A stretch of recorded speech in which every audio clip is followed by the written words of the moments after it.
चलिए दिल की बातें करते हैं। अब जिंदगी के उस पड़ाव में हूँ जहाँ पर 30s क्रॉस कर चुकी हूँ, यानी कि एक लंबी जिंदगी जी चुकी हूँ जिसमें बहुत कुछ देखा है। कभी खुशियाँ देखी हैं, उतार चढ़ाव देखे हैं, दुख देखे हैं, स्ट्रगल देखा है, अपनी चीज़ों में डिलेज होते हुए देखा है, और जो चाहा है उसको पाने के लिए पता नहीं कितनी बगावतें की हैं।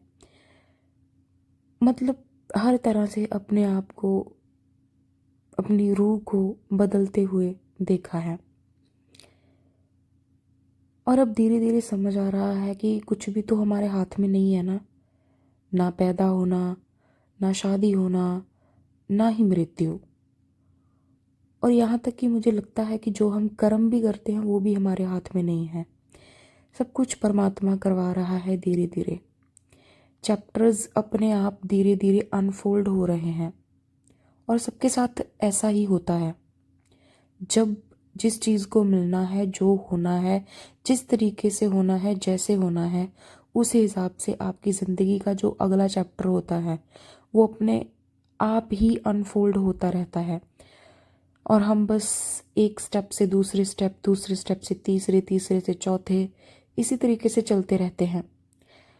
और ज़िंदगी बस इसी का नाम है, पहले पड़ाव से लेकर अंतिम पड़ाव तक पहुंचना। और इस पहले पड़ाव से लेकर अंतिम पड़ाव तक का भी जो सफ़र है वो भी हमारे हाथ में नहीं है। सब कुछ पहले से तय है, सब कुछ पहले से निर्धारित है। और अगर आपको ये चीज़ समझ नहीं आ रही तो मैं आपको बोल रही हूँ 100% क्लैरिटी के साथ, प्लीज़ हर तरह की वरीज़, हर तरह की मानसिक तनाव, टेंशन, परेशानियाँ, मुझे पता है कि हम सब फील करते हैं, छोड़ दो, छोड़ दो इन सब चीज़ों को। क्योंकि जो मिलना है, जो होना है, वो सब तय है। हम बस कठपुतलियाँ हैं, भगवान हमें चला रहा है, इससे ज़्यादा हम कुछ नहीं। या सीधी भाषा में ये समझ लो कि हम सब एक तरह से पात्र हैं, जैसे किसी फिल्म के पात्र हैं जिसे डायरेक्टर चला रहा है, और हर बंदा अपने रोल को अदा कर रहा है। माँ माँ का रोल अदा कर रही है, पिता पिता का, बेटी बेटी का। मैं शहनाज हूँ तो इसलिए शहनाज का रोल अदा कर रही हूँ। हाँ, ये कह सकते हो कि मैं इस रोल को अच्छे से अदा कर पा रही हूँ या नहीं, ये अलग मुद्दा है। मगर मैं शहनाज का रोल अदा कर रही हूँ, मैं शहनाज हूँ, और यही काफ़ी है। आप जो हो, जैसे हो, आप काफ़ी हो। यार, जितने मर्जी सपने देख लो, जितना मर्जी भाग दौड़ कर लो, अगर किस्मत में सक्सेस नहीं है, नहीं मिलनी तो नहीं मिलनी भाई। पहले तो ऐसा होता था कि लड़कियां शादी करके मायका छोड़ के ससुराल में जाती थी तो उनकी ज़िंदगी में एक ट्रांसफॉर्मेशन होता था, बदलाव होता था। वो पराए घर में जाती थी। अब तो सभी लोग ट्रैवल कर रहे हैं, सभी लोग उजड़े पड़े हैं सपनों के पीछे भागते भागते।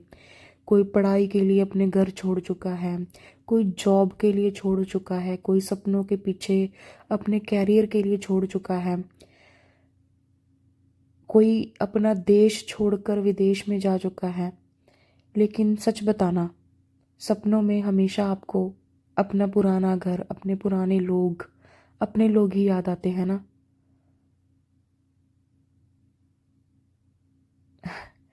चाहे जितने मर्जी बड़े घर में रह लो, जो मर्जी कर लो, जहाँ से रूह बिलोंग करती है वही चीज़ें याद आती हैं। अपना घर, अपना कंफर्ट, अपने लोग, अपनी बातें, अपनी भाषा, और यही ज़िंदगी है। बस हम चल रहे हैं और वो हमें चला रहा है, और हम चलते रहेंगे और मैजिक होते रहेंगे। शुक्रिया।